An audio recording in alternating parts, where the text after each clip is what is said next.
Bernie Sanders 2016 में अमेरिकी इंतखाबात के लिए बेहतरीन उम्मीदवार थे, Are you ready for a political revolution? लेकिन उन्होंने एपेक की सपोर्ट के बगैर अपनी कैंपेन चलाने का फैसला किया। उन्होंने क्राउड फंडिंग ली, उन्होंने डोनर्स के पास जाने के बजाय क्राउड फंडिंग का कॉन्सेप्ट सामने लाए और फीसद $18 की उन्होंने डिमांड की लोगों से, और अच्छी खासी रकम उन्होंने अपनी इलेक्शन कैंपेन के लिए जमा कर ली। इसके बावजूद वो सदारती इलेक्शन तक रसाई हासिल ना कर सके। डेमोक्रेट्स के प्राइमरी इलेक्शन में फेवरेट होने के बावजूद हिलैरी क्लिंटन के हाथों इन्हें शिकस्त खाना पड़ी थी। Are going to support our campaign because we are more than a campaign, we are a movement.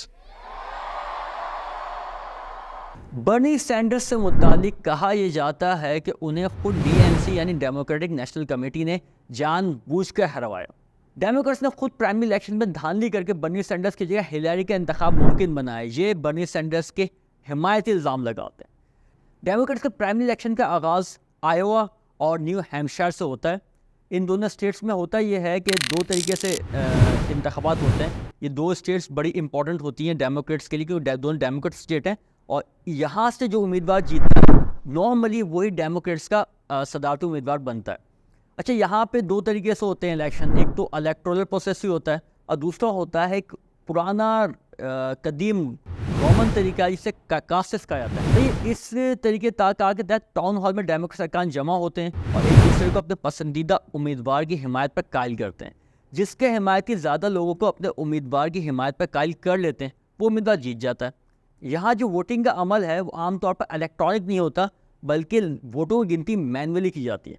Bernie Sanders के हिमायती इसी मरहले में धांधली का इल्ज़ाम लगाते हैं। आयोवा और न्यू हैम्पशायर में हार के बाद बर्नी सैंडर्स डेमोक्रेट्स के सदारती इंतखाबात के इलेक्शन नहीं जीत पाए, जिसके बाद बर्नी सैंडर्स के हिमायतियों ने बड़े पैमाने पर मुजाहरे तक किए और उनसे तीसरी जमात बनाने का मुतालबा भी किया।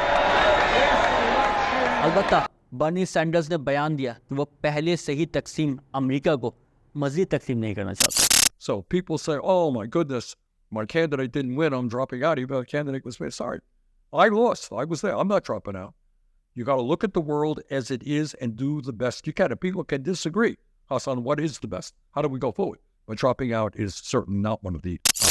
और ये सब हुआ चूँकि बर्नी सैंडर्स ने एपेक की हिमायत के हसूल के लिए वहाँ हाजिरी नहीं लगाई थी।